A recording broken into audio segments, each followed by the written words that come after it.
और रोने लगे हैं। प्रजा के लोग खड़े हो गए, क्या कर रहे हो, कहाँ जा रहे हो, क्या हो रहे हो?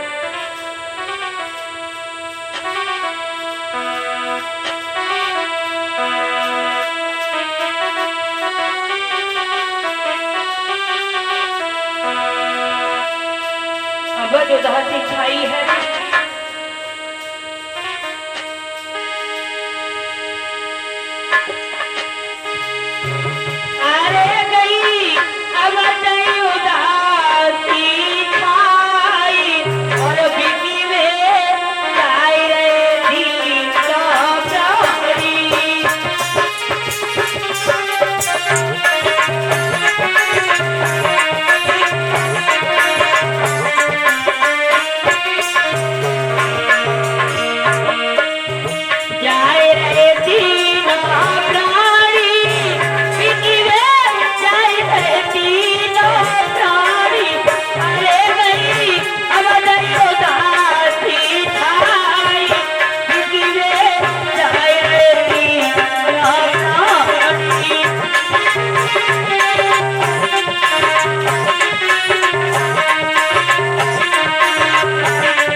सुखदेव जी बोले, हे राजन परीक्षित, केदार माताओं बहने भाइयों, हुआ ऐसा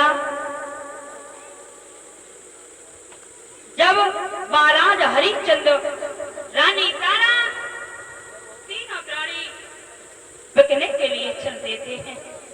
सभी रोते चिल्लाते चीखते रहे, लेकिन विधि का विधान आज राजा से भिखारी की तरह चल देते हैं। विश्वामित्र आगे हैं, तीनों प्राणी पीछे पीछे चले जा रहे हैं। धीरे धीरे आगे बढ़े हैं। अब बेटा 2 रातें तीसरा दिन हो गया है। बेटा रोहित पे जब चला नहीं गया है तो बेटा रोहित ने ये कहा है, प्यास लग रही है माँ, और हमें ये बताओ कि काशी नगरी जो है वो कितनी दूर है। इतने शब्द बेटा के मुख से जब तारा ने सुने हैं तो माँ का कलेजा कांप गया है। तो मेरे पुत्र रोहित को कुछ हो ना जाए। आवाज लगाइए महाराज हरिश्चंद्र को, कहा है मेरे पुत्र को पानी पिला दो। हरिश्चंद्र ने कहा है, रानी पागल हो रही हो, हम पानी पिलाएंगे। तब तक विश्वामित्र ने सुन लिया, कहा सही कहा है। लो ये कमंडल पानी पिला दो। महाराज हरिश्चंद्र ने कहा, क्या कर रहे हो, क्या कह रहे हो? हम पानी पिलाएंगे? अरे पानी पीने की तो बात दूर रही है, हम पानी देख भी नहीं सकते हैं, ऐसी बातें करते हो। तीनों प्राणी ने मना कर दिया, तुम इतने बड़े ज्ञानी होकर के और फिर ऐसी बातें करते हो। बोले कोई बात नहीं, मेरा हक था पूछने का तो पूछ लिया है, अब तुम्हारी इच्छा है। जब ये बात कही है, विश्वामित्र चल देते हैं पीछे पीछे। रानी बेटा रोहित महाराज हरिश्चंद्र चल देते हैं। काशी नगरी में पहुंचे। जब काशी नगरी में पहुंच जाते हैं तो तारा को याद आ जाती है और तारा रोने लगती है और ये कहती है कि प्रभु मेरे साथ में क्या हुआ है, मेरा राज छूट गया है। मेरे महाराज हरिश्चंद्र का इतना बड़ा नाम था, वो क्या बोली है प्यारे भक्तों।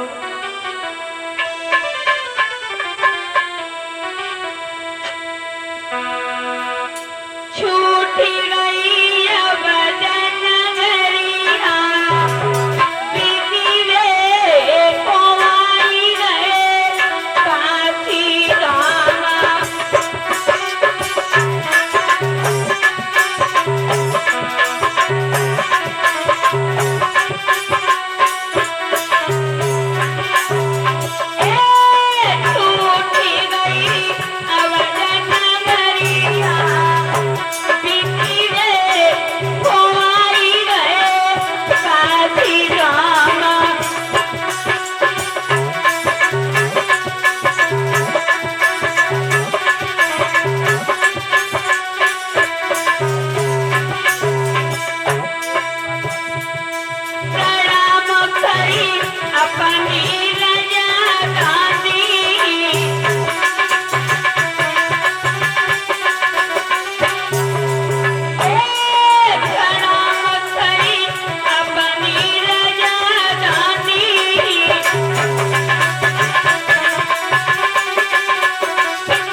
और अपनी राज्य की याद कर रही है।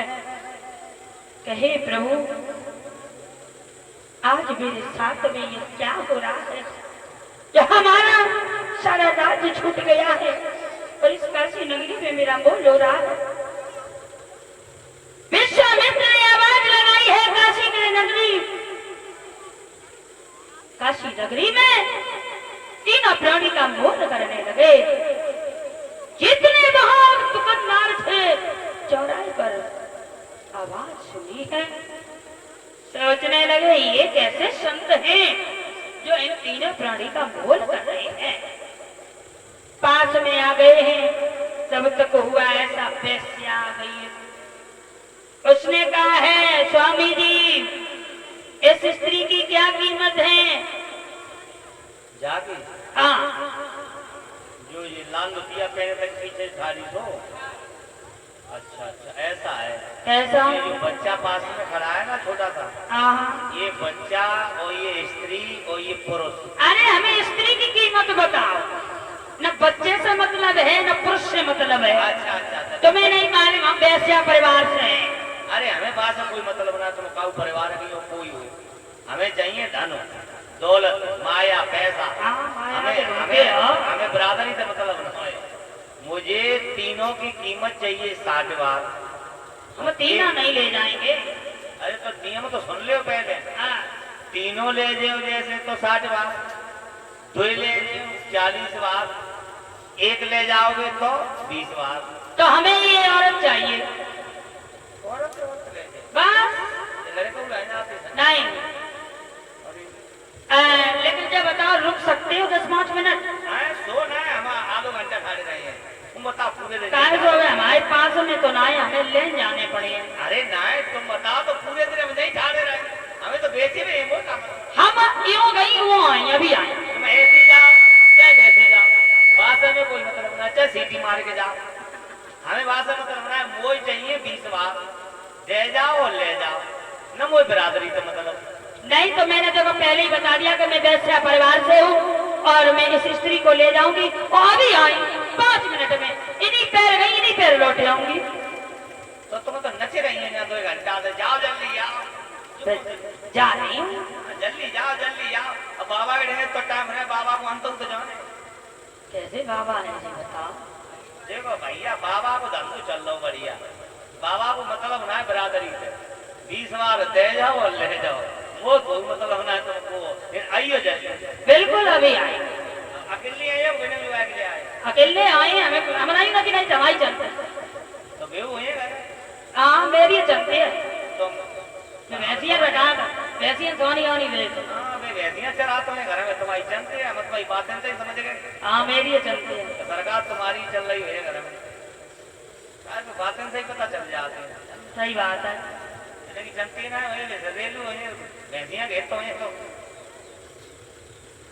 इधर वो वैश्या वहां से चली आई है, इधर वैश्या चली आई है और इधर कालू मेहतर आ गया है। लेकिन ध्यान देंगे, वैश्या 20 बार सोना लेकर के तो आई थी, लेकिन उसे रास्तों में भीलों ने लूट लिया था, तो इसलिए वो वैश्या वहां तक आ नहीं पाई थी। तब तक कालू मेहतर आ गया।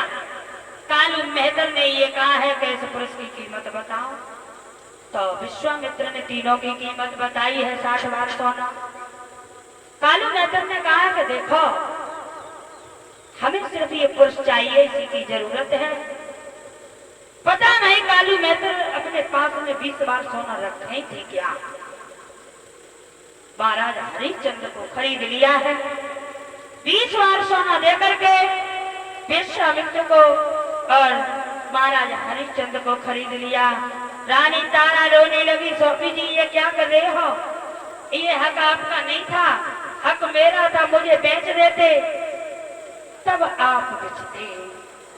महाराज हरिश्चंद्र ने कहा है कि सुनो तारा, तो क्या कहा है, ध्यान देंगे मेरे प्यारे बच्चों।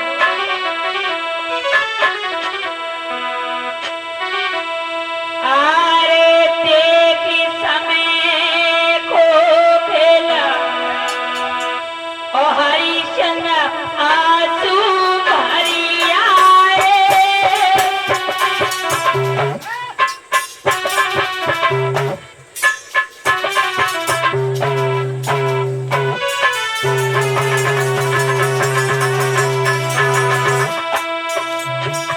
हम ले बेटा खुद नारी के काशी नगरी में आए। भैया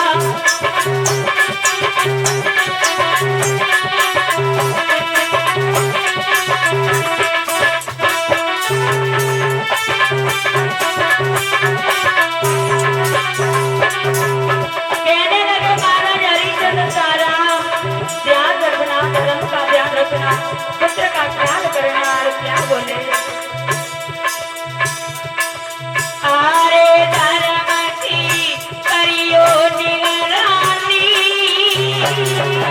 सारा हम धर्म की खातिर जात नारी अजू भरिवे को पानी। सारा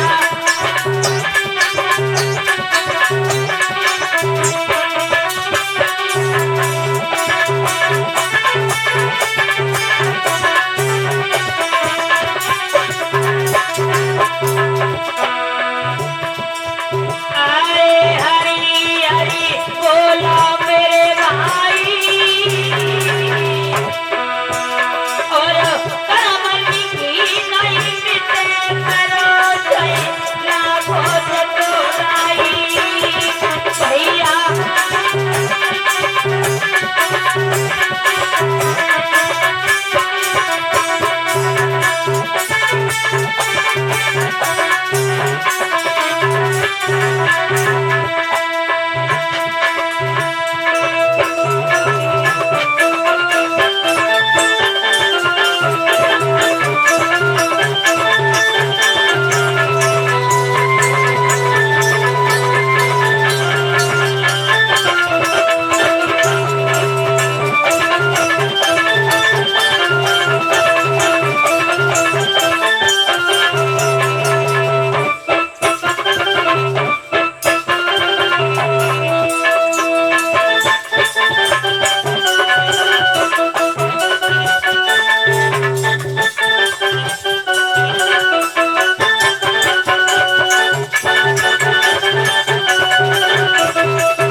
इधर श्री सुखदेव जी बोले, हे राजन परीक्षित, इधर महाराज हरिश्चंद्र को कालू मेहतर ने खरीद लिया है, ऐसा प्रमाण मिला है।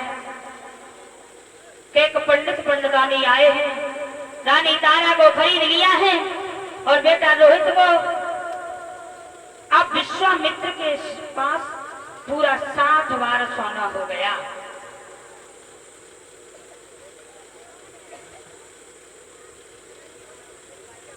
पूरा 60 बार सोना हो गया है। इधर तीनों प्राणी बिक जाते हैं। धीरे धीरे समय बीता है माताओं बहने भाइयों। जब एक दिन की बात है कि महाराज हरिश्चंद्र भी पानी भरने जाते हैं, भैया तारा भी। पानी सबके पास पहुंचाए। बच्चों से अनुरोध है, गिलास बर्बाद मत करो। कोई भी बच्चा गिलास बर्बाद नहीं करेगा। माताओं में भी पहुंचाए। तो कल से माताएं बहने और पैसा घर से गिलास लेके आओ करियो स्टील वाली। सही बात है, ये ले आ फिर जाने रह जा, फिर नहीं रह जाएंगे। भागवत एक की थोड़ी सबक ही है। फिर तुम गिलास लेके दियो समय और तुम मैंने फ्री ले आओ तो रुपया दे 10-10 हमें कोई तो कहना है हमें क्या दिक्कत है। दशको तो आ जाए गिलास, अब ना आया ये दशको गिलास 20 रुपया में एक बात मैं प्लास्टिक वाले ले हमारे बच्चों से कहना है बच्चे गिलास न बर्बाद करें और पानी ये सबके पास पहुंचाए। और मोनू भाई उनका खड़े थे खड़े यार और संतोष भाई इधर आ जाओ। कछु ले आई हुए पानी आनी तो ले आओ यार ठंडा ठंडा। हम तो मोहबा में बैठे हैं, कोई आओ तो कछु न कछु लेके आओ। इधर हुआ ऐसा, महाराज हरिचंद सरोवर पर पानी भरने गए हैं। इधर मैया तारा पंडित ब्राह्मण के यहाँ भोजन बनाती है, पानी भरने के लिए आई उसी सरोवर पर। महाराज हरिचंद ने ये देखा, पहुंच जाते हैं तो तारा की आवाज लगी, कहने लगे ऐसा लग रहा है कि मेरी तारा आई है। आवाज लगाई तारा, तारा, अरे तुम ही हो, तुम ही हो।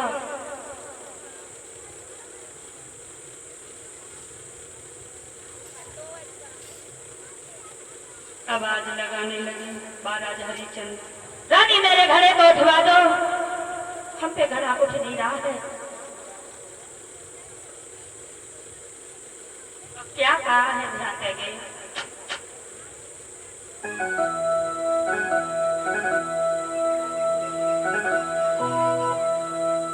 रानी आई उठवाई रे गगरिया जल की भरी, तारा उठवाई रे गगरिया जल की भरी।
महाराज हरिचंद ने रानी को आवाज लगाई है, कहा है रानी मेरा घड़ा उठवा दो। कुछ पे घड़ा नहीं उठता है क्योंकि दुबला पतला शरीर हो गया था माता, भोजन नहीं कर पाते थे। अगर भोजन करने बैठ जाते थे तो वही विश्वामित्र कहीं भिखारी के भेष में, कहीं साधु के भेष में, कहीं बिल्ली के भेष में आ जाते थे, लेकिन भोजन नहीं करने देते थे। इस बात की विश्वामित्र ने कसम खाई थी माताओं ने भाइयों कि तुम्हें हम चैन से न भोजन करने देंगे न चैन से हम सोने देंगे। तो बारी आ गई है हरिचंद बेरी पे छाई है, दुबले पतले हो गए भाइयों, इसलिए घड़ा नहीं उठ रहा था। तारा ने उपाय बता दिया, कह दिया है मैं पंडित के यहाँ ब्राह्मण के यहाँ भोजन बनाती है, और तुम एक मेहतर का घड़ा लेकर के आए हो, हम छू नहीं सकती, मेरा धर्म डिग जाएगा। बाहरी तारा उपाय बता दिया और जल के अंदर घुस जाओ, अपना घड़ा उठा लो। वो ही किया है महाराज हरिचंद्र ने, घड़ा तो उठा लिया भाइयों, चले गए हैं। लेकिन कालू मेहतर के दरवाजे पर जाकर के जमीन में पैर की ठोकर लगी, गिर जाते हैं, घड़ा फूट जाता है। कालू मेहतर ने देखा, कहने लगे क्या बात है, भोजन नहीं करते हो? बोले भोजन तो करते हैं। बोले फिर तुम्हारा शरीर भी दुबला पतला हो गया है, हम तो भोजन बराबर करवाते हैं, लेकिन अब वो क्या जाने क्या बीत रही है। इधर तो चिंता लगी है माताओं बहने, जिसका परिवार छूटता है उसे दुख होता है, बीवी भी छूट गई, पुत्र भी छूट गया, इधर विश्वामित्र जैसे भोजन नहीं करने देते हैं। इधर तो कालू मेहतर ने ये कहा है कि हरिचंद्र तुम पे अब घड़ा नहीं उठ रहा है, ऐसा करो आज से तुम्हारी ड्यूटी बरगट में रहेगी। बरगट पे ड्यूटी लगा दी है। इधर माताओं बहने भाइयों, तारा पूजा की देर हो रही है, अपने बेटे रोहित को भेज रही है बाग में और ये कह रही है कि लाला बाग में जाओ, सुंदर सुंदर फूल ले आओ। और क्या बोली है, पूजा की होती है लालानी का फूल तोड़ी ले आइयो।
इधर माताओं बहने भाइयों, हुआ ऐसा, बेटा रोहित को मैया तारा ने भेजा है, बेटा पूजा की देर हो रही है, बाग में चले जाओ और सुंदर सुंदर फूल तोड़ ले आओ। इधर बेटा रोहित बाग के लिए चला है, बाग में पहुंचा है और इधर विश्वामित्र पहुंच गए हैं। जहां बाग में रोहित गया है, सुंदर सुंदर फूल लगे हैं जिस वृक्ष पे, वहीं जाकर के सर्प बन के और छिप जाते हैं उसी फूल के नीचे। बेटा चारों तरफ फूल देख रहा है, सुंदर फूल दिखाई दिए हैं, तो बेटा ने फूल के तरफ हाथ बढ़ाया। जैसे ही हाथ बढ़ाया है, तो एकदम सर्प ने अंगुली में डस लिया। जब अंगुली में डस लिया तो बेटा के मुख से माँ मैया की आवाज निकली है। चाहे बेटा हो चाहे बेटी हो, कितना भी कोई लाड प्यार दुलार करे माताओं, लेकिन जब मुख से निकलेगी तो सिर्फ उस जवान से माँ के अलावा दूसरा शब्द नहीं निकलता है। इधर मैया मैया कहकर के जमीन पे गिर जाता है। इधर वही विश्व में काशी नगरी में पहुंच गए। आवाज लगाई जाए काशी के लोगों, गजब हो गया, किसी का लाल बाग में आया है, उसे काले सर्प ने खा लिया, डस लिया है।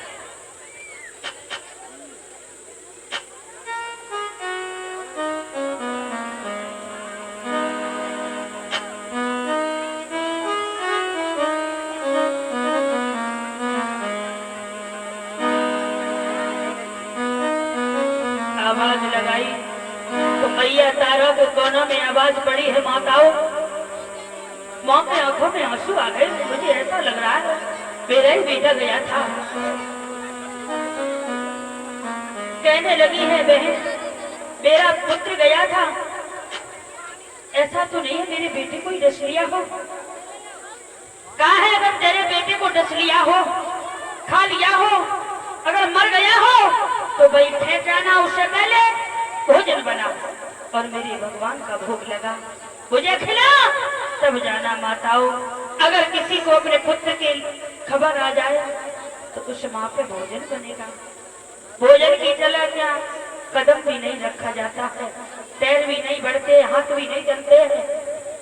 बेचारी दुखिया भोजन बनाती है, भोग लगाती है और विनती कर रही है और उस बहन से आज्ञा लेती है। कहती है बहन, अब जलीने वाली जा रही है, तेरा बेटा हो अगर खा लिया हो, मर गया हो तो वही फेंक आना, लेकर के मत आना।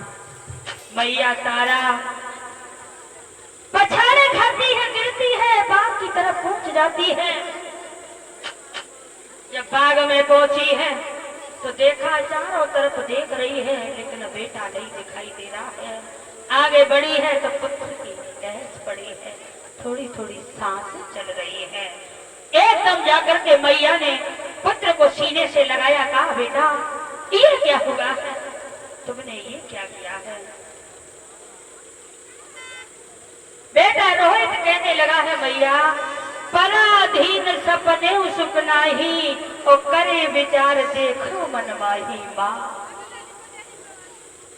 माँ पराई आस कभी मत करना, कोई किसी का नहीं होता है। माँ जो इस दुनिया में दे धर के आया है मैया, उसे एक दिन जाना जरूरी है। बेटा की अंतिम सोच है, ये जवाब दिया है माँ को। धीरज रखो माँ, तुम नहीं जानती हो कभी कोई किसी का नहीं होता है, जो आया है वो जाता है। माँ धीरज रखो। बेटा ने अपने प्राण तज दिए, हाथ पैर इधर उधर गिर जाते हैं। मैया ने उस लेस को गोद में उठाया और कहने लगी, बेटा तुम हमें छोड़कर के चली गई, हमने कुछ नहीं कर पाया, तुम्हारे पिताजी भी हमें छोड़ के चले गए। और क्या बोली है वो मैया, जो करके पुत्र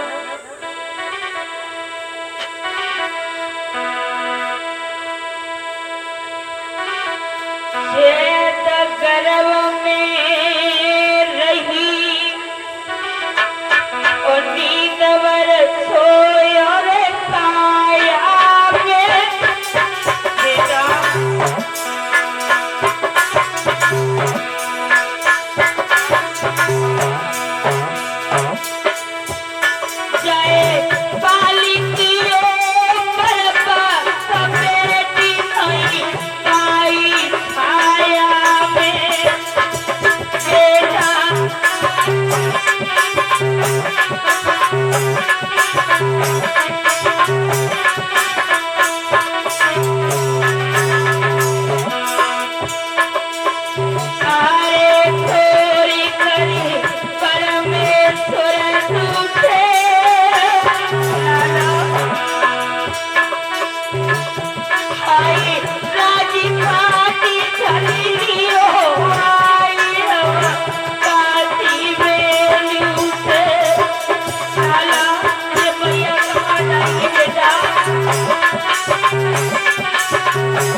भाइयों,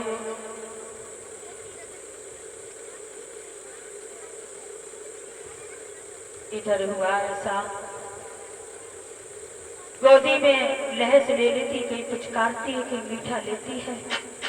मालिन आ गई, कहने लगी है अपने पुत्र की लहस को ले जाओ, ये लहस खराब हो जाएगी बहन, रोने से कुछ नहीं होगा। आज तारा उस लहस को ले जा करके चल देती है, गोदी में ले लेती है, मरघट की तरफ चली है। और क्या हुआ है,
भैया तारा उस लैस को ले जा करके और मरघट पे जब पहुंच जाती है, आवाज लगाई है मरघट वाले, भैया मेरे पुत्र की लहस को जला दो। तो हरिश्चंद्र जैसे ही देखा है तो कहा, आवाज लगी है तारा, तारा ये कौन है? बोले ये पुत्र है रोहित। रोहित ये क्या किया?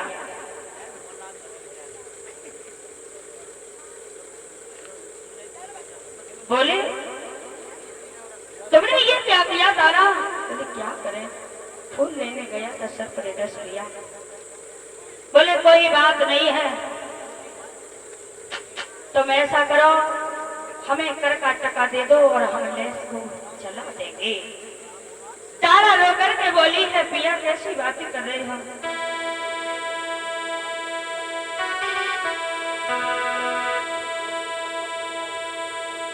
पहुंची मरघट आई, ओ पिया तुम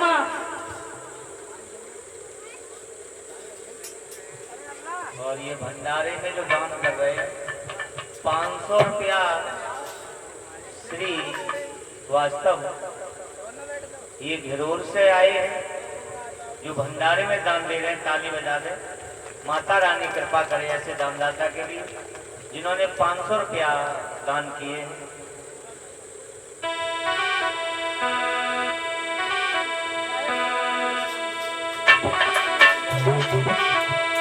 पहुंची मरघट आई, ओ पिया तुम कठिन पे जठोरी।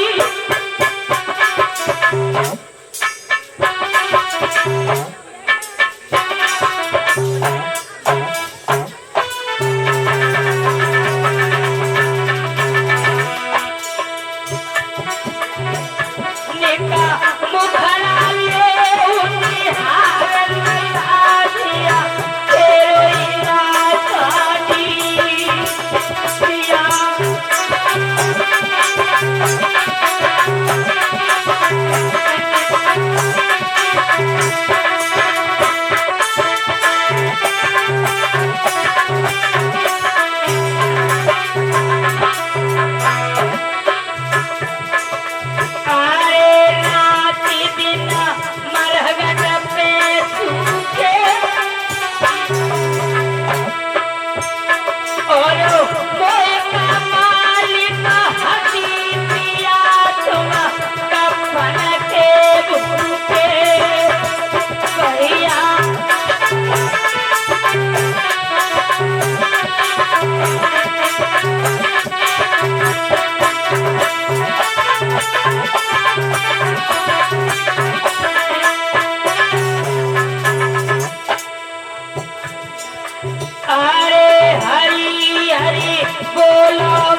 बात कही है तो महाराज हरिश्चंद्र कहने लगे, तारा तुमने अपनी बात बताई है कि ये तुम्हारा ही है?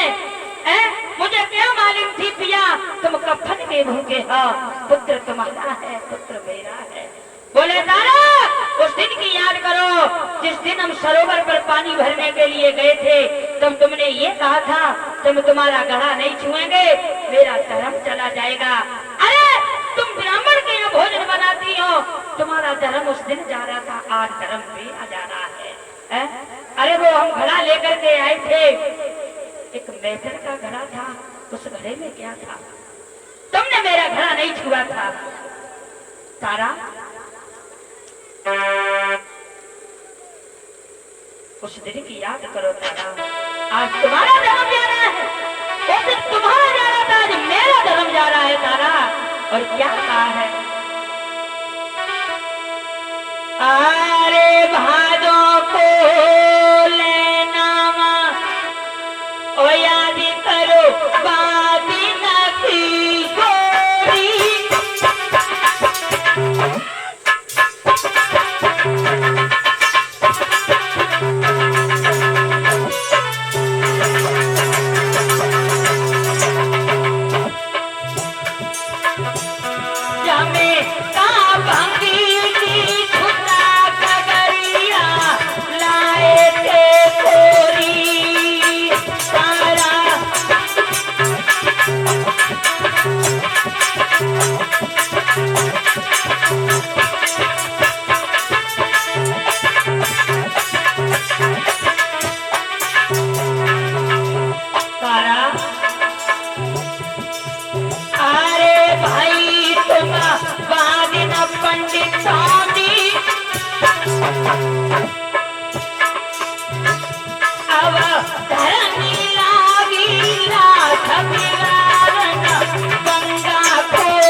इधर महाराज हरिचंद ने कहा है कि तारा उस दिन तुम्हारा धर्म जा रहा था, आज मेरा जा रहा है। गैर करके टका लिए हुए हम लेस को नहीं जलाएंगे। इधर तारा साड़ी फाड़ के कफन बना लिया था, इधर तारा ने साड़ी फाड़ी है कर टका दे रही है। विश्वामित्र देख रहे हैं, बताओ एक धर्म के खातिर एक स्त्री नग्न होने जा रही है, लेकिन इतना धर्म दोनों लोग धर्म निभा रहे हैं। लेकिन एक बात का ध्यान देंगे हमारे सभी भक्तगण, हमारे बुजुर्ग लोग, रोहित की जो लैस थी वो जलाई नहीं थी, रोहित की लैस जलाई नहीं थी, दफनाई थी।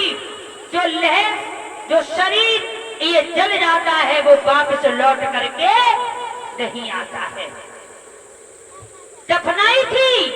और वो माँ अपने पुत्र के वियोग में दुख में दहन सी हो गई थी, जाकर के पछाड़ खा के मठिया पे गिर गई थी। इधर विश्वामित्र ने बच्चे मार मार के डाल दिए और हरिचंद से आवाज लगा दी, अरे मरकट वाले भैया एक दहन आ गई है, तुम्हें यहाँ क्या कर रहे हो, इसे मारो।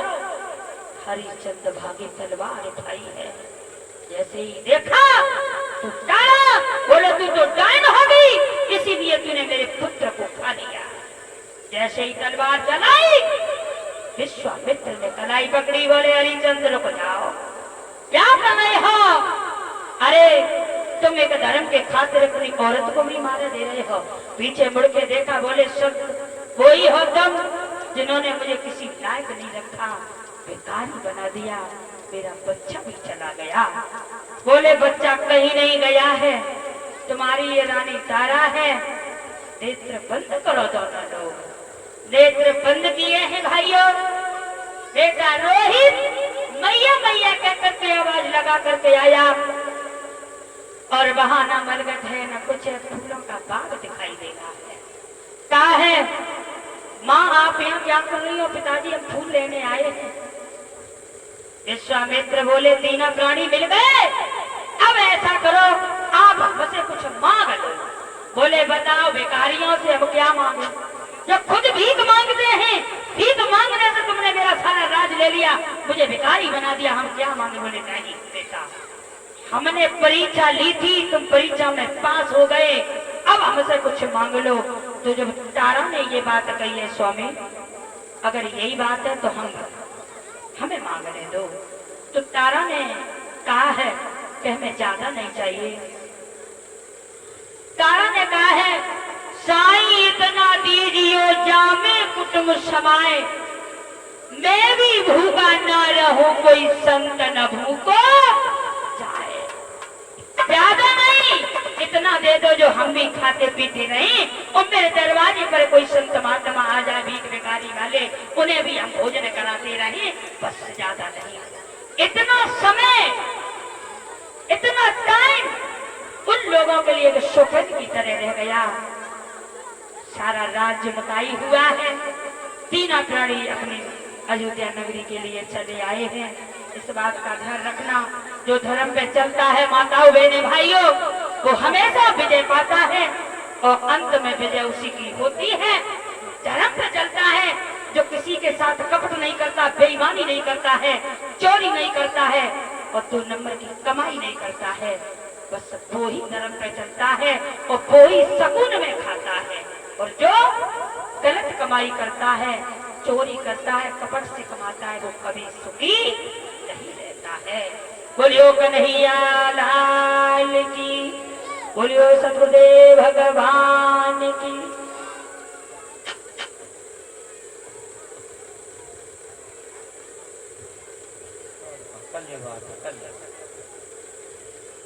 सही बात है, कैसी थी जिसवाई दिया कितने की आई है। तब मैं उन्हें पप्पू के पापा बाजारे गए थे, तो कोई का तो 17 से की, कोई 18 से की, फिर हमें 13 से 50 की मिले। सही बात है, बुरो मत मानिए जी, हम कोई गैर ना है, तुम्हारे भैया ही बनते हैं। भगवान की कथा में जाओ तो बातें नहीं की जाती है, और फिर बातें तो भैया हो जाती है। जब आदमी बैठा रहता है तो बोर हो जाता है बैठे बैठे। जब तक ये उम्र की बातें ना हो तो चैन परिवार ना है। तो आप लोग अभी बड़ी ही मधुर वाणी में हमारी धर्म पत्नी के माध्यम से बड़ी ही सुंदर कथा का पान कर रहे थे। और माताओं, जो भी प्रसंग होगा भागवत का, वो सब तुम लोगों के ही ऊपर होगा। परसों जो प्रसंग हुआ सती का तुम्हारे लिए, अनसुईया का प्रसंग तुम्हारे लिए, वो हरिश्चंद्र की कथा वो भी तुम्हारे लिए। हरिश्चंद्र दर दर बिके भटके, लेकिन तारा ने पीठ नहीं दी। पति के किए हुए फैसला में पत्नी को कभी भी लात नहीं लगानी चाहिए। क्यों? एक विद्वान तो ये कहता है, शुभ कर्म को करो शुभ गति के लिए, पत्नी होती है पैदा पति के लिए।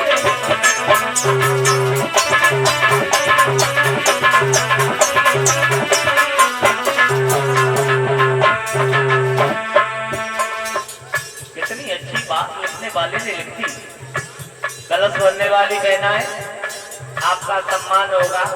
वजीफा पास हो चुका है, खड़ी हो जाए। कलश वाली बहनाएं, तुम्हें भैया वजीफा मिले संग में हमारी जुगाड़ बन जाए। कहे अनिल हाँ मुझे याद लेके आए, कहने का हमारी जेब गर्म हो जाए, हमारी हो जा पिटिया हो, तुम्हारी जुगाड़ बने संगम भैया की जुगाड़ बन जाए। आ जाओ जल्दी। क्या लिखा है लिखने वाले ने, तुम कर्म को करो तुम पति के लिए। अंकित पत्नी होती है पैदा पति के लिए।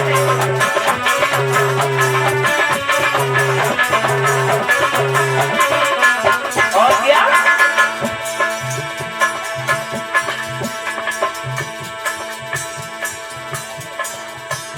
हाँ ऐसे ही आ जाओ आगे आप लोग।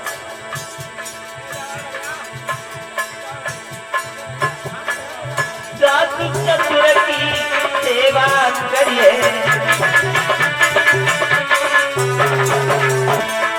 पति की हमेशा सेवा करिए।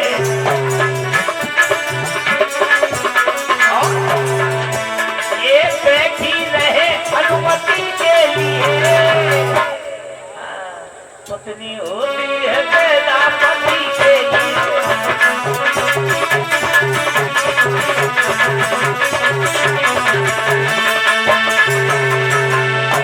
पत्नी होती है पैदा पति के लिए। पूरी भागवत हम तुम लोगों के ऊपर कहने आए। तारा ने कितने दुख सहे, पानी भरा, मरगट पे पहुंची, डायन बनी, लेकिन धर्म को पीठ नहीं दी। माताओं तुम लक्ष्मी हो, तुम सीता अनसुईया की बहन हो, भागवत में आई हो तो पति की सेवा, सास ससुर की सेवा।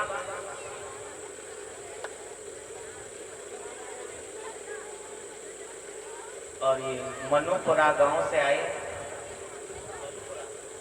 ये मनुपुरा गांव से आए हैं हमारे अंकित यादव। मनुपुरा गांव से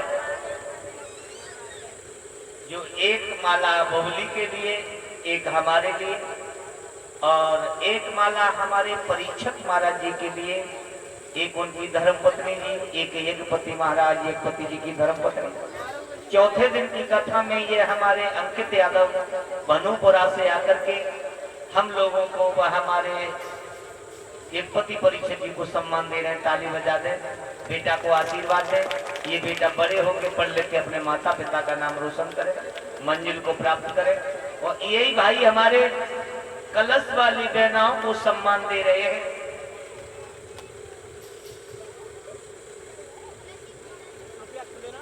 तो महाराज हरिश्चंद्र ने दुख सहन किया, बाद में सारा राज्य वापस कर दिया विश्वामित्र ने।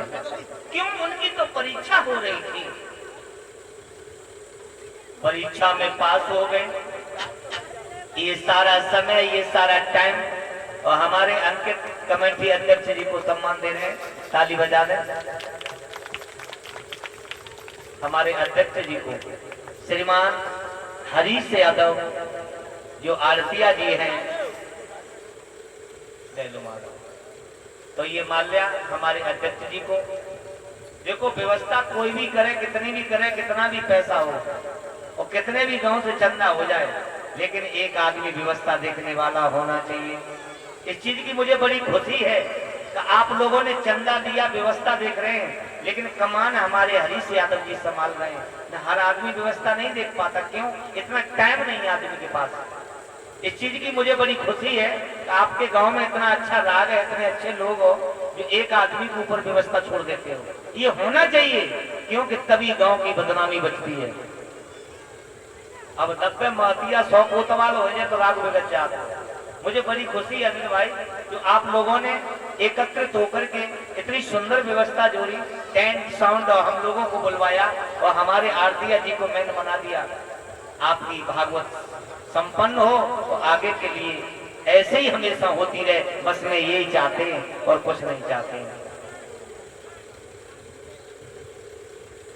इधर हरिश्चंद्र अपने अयोध्या में आके रहने लगे। और ये आप लोग जानते हो कि सुख तभी प्राप्त होगा, पहले दुख झेलना पड़ेगा। अब आप ये कहो रोजाना 1000 रुपया जेब में आए, रोज 2000 जेब में आए तभी जब मेहनत करे हो। बिना कर्म के कुछ होता नहीं है। और कितना भी कुछ करते रहो भाई, जब तक कर्म नहीं करोगे तब तक रोटी का टुकड़ा भी मुंह में नहीं जाता है। हरिश्चंद्र अपने अयोध्या को फिर से पुनः स्थापित करते हैं, संभालते हैं। ये सारा समय उनके लिए सुपन की तरह याद रह गया। आपन देखी हुई संध्या को सो जाओ है, और रात में कहूँ हलवाई की दुकान पे बर्फी खाते हैं, कहूँ गोलगप्पे खाते हैं, कहूँ कथा भागवत में जाते हैं, और निर रुपया पैसा रात में देखे हुए सपने में आता है, माया दिखाई देती है, और काऊ काऊ को सपने में द्वारा ब्याह हो जाते हैं। देखी हुई है।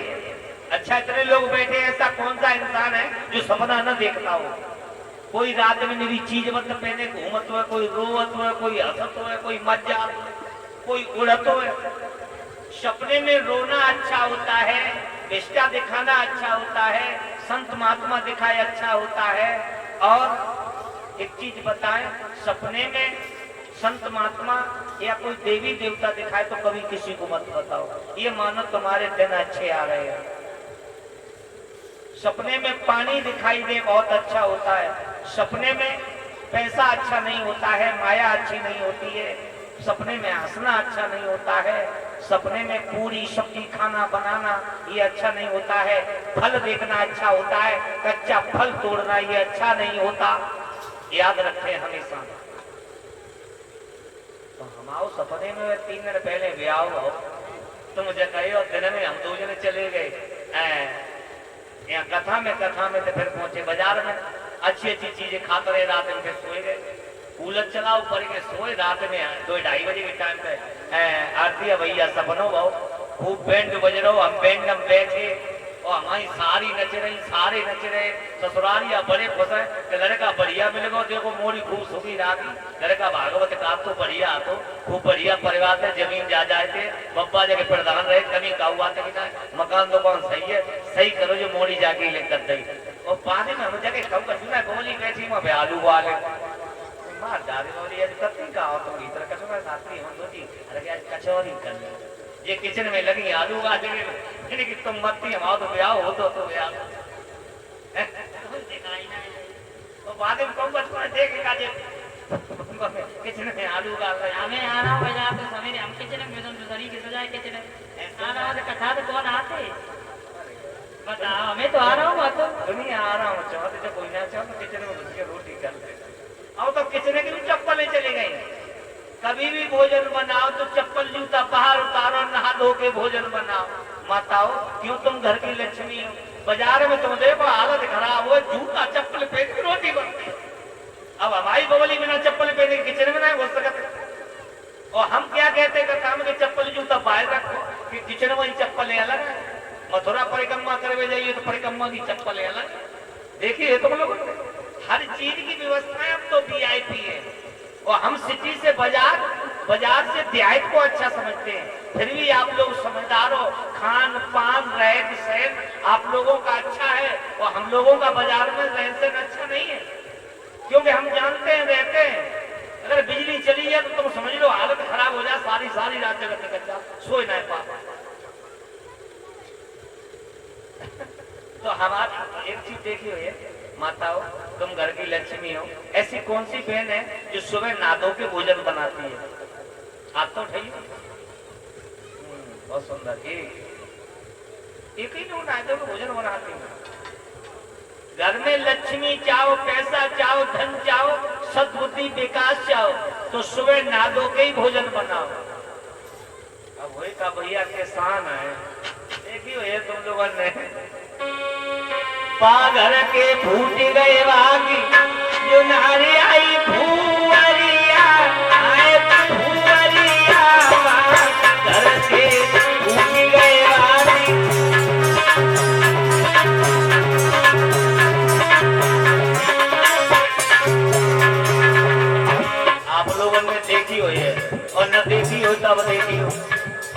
करेगी सवेरे पप्पू के द्वारे तो ले घर में कुतिया घुसे गई सब रहने की दारे खाई गई 62 रुपए तुम देखो जने कब तो धोए ना पटिया में तो कुत्ता कुतिया मुंह डाल लली लली के मुंह पे मोमबत्ती की फैक्ट्री चलती अम्मा गाई से बजे रहते हेमा मालिनी अरे राम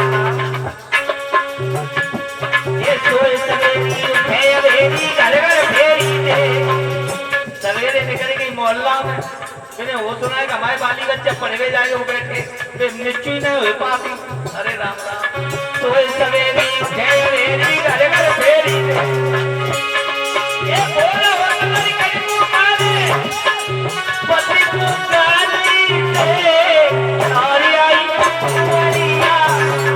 बुआरिया कर के टूट गए वाली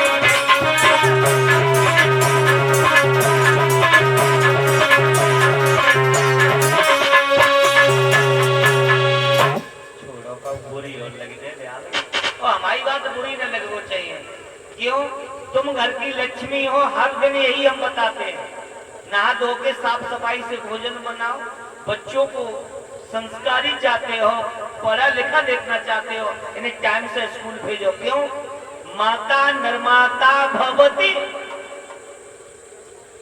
माता ही बच्चे का भविष्य बनाने वाली निर्माण करने वाली है और पिता आप चाहो तो बच्चे को सुंदर बना सकती हो आप चाहो तो बच्चे को किसी काम का न रखो इन्हें टाइम से स्कूल भेजो अच्छी शिक्षा दो इनकी लैंग्वेज की तरफ देखो भाषा की तरफ देखो कि हमारे बच्चे की भाषा क्या है भाइयों मेरा बेटा है 8 साल का होली पे हो जाएगा बच्चे के प्रति में मैं बाजार में रहता हूँ एक ही बेटा है मेरा इतना संस्कारी है कि हम दोनों बच्चे के आगे कुछ नहीं है अब आप समझिएगा कभी 8 साल का हुआ नहीं और हम पत्नी कुछ नहीं है बच्चे के आगे इतना पढ़ने में तेज है क्योंकि हम खुद बच्चे को देखते हैं दोनों और भाषा ये नहीं जानता तू होता क्या है तुम क्या होता है आपकी भाषा तो यही शिक्षा सबको देता हूँ कि मेरा परिवार है मेरा घर है ये सब मेरे भाई है यहाँ मैं पैसे कमाने नहीं आया पैसा मैं बहुत कमाता हूँ लेकिन मैं इज्जत कमाता हूँ इज्जत की बात करता हूँ ये मेरा गांव है मेरा क्षेत्र है मेरे भाइयों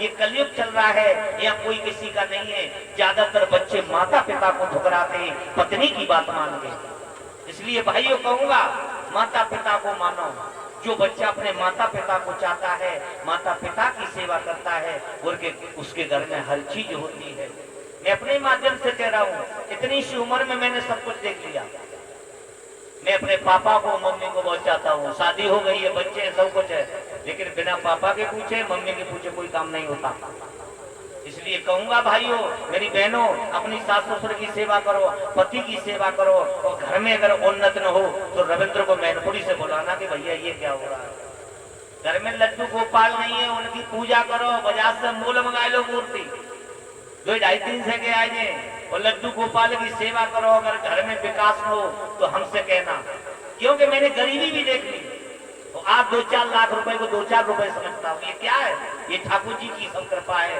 इसीलिए भाइयों सबसे कहूंगा कि गुरु की सेवा करो बड़ों की बात मानो माता पिता की सेवा करो बेटियों आपके लिए भी ये कहूंगा क्योंकि आप हमारी बहनें हो घर की लक्ष्मी हो कोई गलत शब्द कह जाए कहने दो क्यों एक दुआ तुम्हारे लिए कहूंगा सबके लिए अड्डू सो चल तो मने ध्यान देना भैया अड्डू सो चल तो बने और जलते सो जलो गाली सुन कहे लो बने तब तो गेरो छोड़े कबीरा तब तो गेरो राधे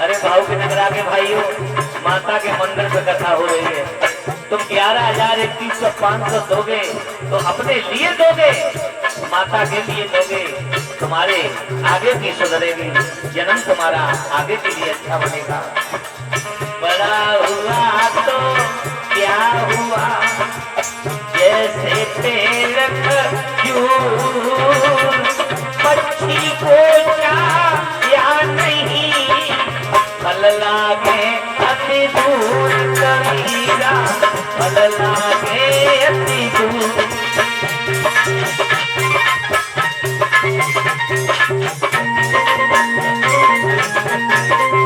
और सुनो भैया बिहारी,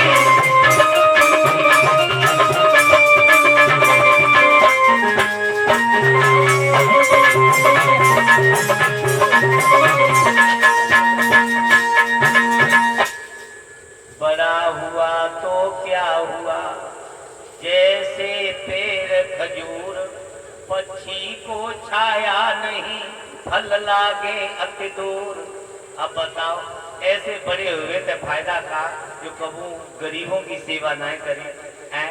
कभी मैंने दीन दुखियों को नहीं देखा, कथा भागवत में दान नहीं किया, तो क्या फायदा हुआ ऐसी दौलत से, ऐसी माया से। उससे पहले एक दुआ मैंने क्या कहा था, अड्डू सो जल तो बने, जलते सो जल होए। समझ में आ रहा भैया? अड्डू को मतलब जान दो, कोई अड़ोई अड़ोई बातें करे। माताओ तुम आए ने ज्यादा दिक्कत हो जाते धोखे में कौ ने पथना बारे में अगर कंडा भूत दे भूत दई आज चीज का होएगा, सब कंडा बोल के दब दे कंडा को बातें आते हैं। अड्डू सो चल तो बने, तुम तो कोई अड़ोई अड़ोई बातें करे, लड़ोई बातें करे तो बातें दूर हो जाओ। अड्डू सो चल तो बने, जलते सो जल होए।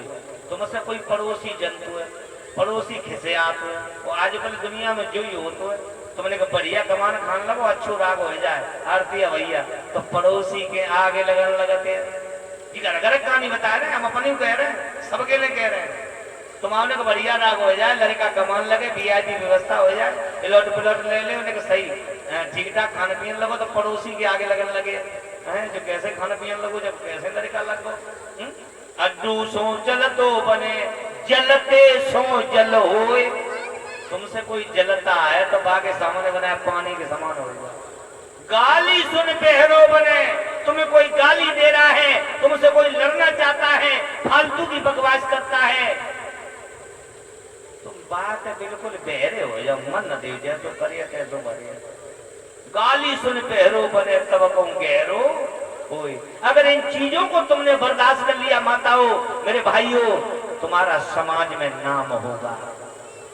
दूसरों को मत देखो, खुद को देखो, हमारे कपड़ा कितने हो जा रहे हैं, दूसरे के मत देखो, वे सब बढ़िया, पहले को अपने को देखो। चलो बुरा जो देखने में चला, बुरा न मिलिए कोई, जब दिल खोजा आपना तो हमसे बुरा कोई। मेरे भाइयों, मेरे देवियों, पहले अपने को देखो, मैं क्या हूँ। हरिश्चंद्र ने सारी जिंदगी भर किसी को नहीं देखा, उन्होंने सत्यवादी अपनाने के लिए अच्छे लोगों की संगत की, महात्माओं की सेवा की, ब्राह्मणों की सेवा की भाइयों, और बाद में ये सारा राज्य वापस हो गया। तो हमेशा चमक सितारे की रहती है, चमक कहीं दूर नहीं होती। क्यों? एक विद्वान कहता है, विद्वान की बुद्धि में और फिर यही है, भगवान के घर तेरे अंधेर नहीं है।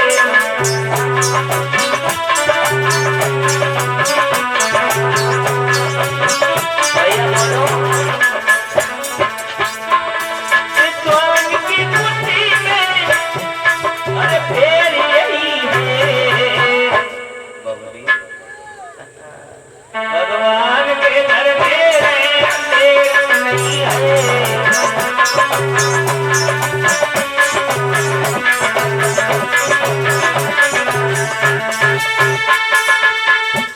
भगवान के घर तेरे अंधेर नहीं है। आप लोग भजन करोगे, पूजा करोगे, अच्छी संगत करोगे तो तुम परेशान जरूर रहोगे। तुम मीडम मूडम पीड़ होए, तुम गुड़ने पीड़ होए, तुम बुखार आए, तुम पड़ोसी से परेशान होए, तुम भैंसिया से दूर कम होए, कब? जब तुम पूजा करोगे, भगवान की भक्ति करोगे, अच्छी संगत करोगे, तुम परेशान रहोगे। अगर परेशानी को झेलते रहे तो बाद में बंदे मौज तुम ही करोगे। हरिश्चंद्र आराम से रहने लगे। और इस अयोध्या में ऐसे ऐसे राजा हुए भाइयों, ऐसे ऐसे राजा हुए जिन्होंने दुखों को झेला, मुसीबतों को झेला और बाद में विजय प्राप्त हुए। वो अयोध्या में जितने भी राजा हुए ये सब ठाकुर वंशी राजा, सब क्षत्रिय, और बिना हवन के किसी के संतान नहीं हुई। क्योंकि मैंने कल बताया था भागवत में दो वंश है, चंद्रवंश और सूर्यवंश। चंद्रवंश चंद्रमा से चला जिसमें हमारे यादव भी आते हैं। सूर्यवंश जो है ये ठाकुरों का वंश है जिसमें भगवान राम ठीक दिन के 12 बजे आए थे। चंद्रवंश जो है ये यादवों का वंश है जिसमें भगवान कन्हैया ठीक रात के 12 बजे आए थे। और भाइयों, सूर्यवंश में चाहे हरिश्चंद्र को देख लो, चाहे सगर को देख लो, चाहे दशरथ को देख लो, चाहे युवनाश को, मानधाता, सगर, सब संतानहीन, बिना हवन के किसी के बच्चे नहीं हुए। और यादवों में बिना लड़ाई के काऊ के शुभकामनाएं भाई, बेयादाएं भाई। तो मुझे कहा तो ये जो बात है बिल्कुल है महाराज, न मानो तो फिर जवाई में काऊ के लड़का को ब्याह और तो हुए तो थोड़ी चेचे में जरूर हो लेन देन। अगर मन पे दत्ता बची हो गई तो बेला जब तो ना बेला ताते पहले बजे तो बैंड संजाब, तो बैंडने में लड़ाई हो जाए पी पाऊंगा। और अगर बैंडने में बचाई हो लई बड़े बूढ़े ने तो सवेरे बेला दिवस पे लड़ाई होए, और बेला दिवस पे लड़ाई बची नहीं तो घरे दूल्हा दुल्हन में होए नेक में ने कमी हो जाए। जब भागवत हो रही है तुम देखियो थोड़ी वो तो हो चुकी हुई है पहले, नहीं भई तो अब होए नेक चेचे में होए नेक में नेक लड़ाओ था तो पहले वही हुई है नहीं भाई। तो तुम देखिए जब कुआ होएंगे तो धोखे में काम कुआ भर रहे नहीं हुई है। शुभ काम में देखो नेक में नेक हो हमारे पंडित जी कहते कि सवेरे जाओ ना तब तक 2 घंटा चल रहा हूँ। हाँ, और तुम देखियो अबे ना भंडारो है, भंडारे के बाद में जब ये कंस शरण जाएंगे तब हो धूरी उली तब तुम देखियो नेक में नेक हो खटपट जरूर तो काम ही नहीं पूरा हो का समय मालूम है भाई लड़ाई बची रही और घरे आए तो सोफा सेट में तो कोन्ना टूटेगा सतरिया पड़ी वही पूछो कैसे जो आगे कोन्ना मुझे नराय पड़ी मुझे अब देखो पढ़ाई हो गई ना हिसाब से रहो। अब तुम हमारे संग रही पढ़ती नहीं कोई बात ना, तुम एक क्लास फैलो होती है वो पत्नी अब थोड़ी शब्द संभाल गए तो जो यहाँ तुम का तो साथरी सही तो कहने को मतलब जू है चेचे में होते है। बोल गोविंद भगवान की। अब रामायण की तरफ देखें, रामायण की कथा भैया कोई ऐसी तो है नहीं जो तुम्हें हम 1 मिनट में सुनाएं और चले जाएं हैं। क्यों? रामायण जो हमारी है इसमें 4608 चौपाई है, 1078 दोहा है और इसमें मानस जो है वो 7 कांड है, 27 श्लोक है हमारी रामायण में, 207 सोरठा है मेरी रामायण में और 86 छंद है। और रामायण एक तो है ना वाल्मीकि रामायण में, आनंद रामायण में जो प्रमाण है वो महाराज दशरथ की 3 रानियों का है। और हमारे यादवों में एक महात्मा हुए हैं जगदीशानंद जी, जिला शाहजहानपुर के करिया रंगीन के रहने वाले थे। उन्होंने जगदीश रामायण लिखी है। वो कह रहे हैं महाराज दशरथ के 760 रानियां थी। मरे गए हम एक के मान मरे जाता। महाराज दशरथ के 760। अब आरती है तुम्हारी उधर है तो रामायण कोई ऐसी नहीं है जल्दी सुना दें। रामायण की प्रसंग, रामायण की कथा जो लोग सुनते हैं उनके जन्मों जन्मांतर के पाप नष्ट हो जाते हैं।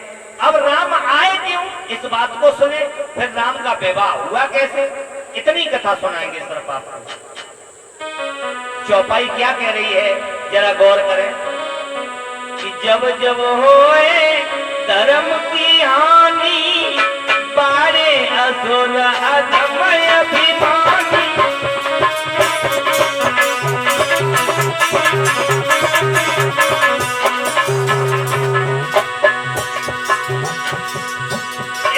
जब जब होए धर्म की हानि, बाड़े असुर अधमय अभिमानी।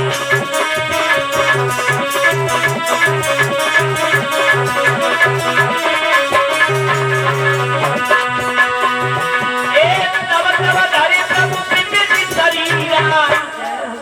सौरभ, हरे कृपा निधि जगतीरा, हरे कृपा निधि।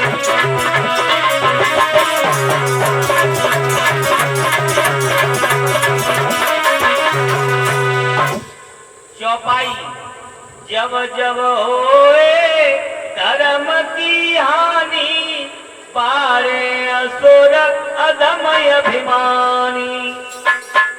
तब तब धरे प्रभु विविध शरीरा, हरे कृपा निधि सज्जन वीरा।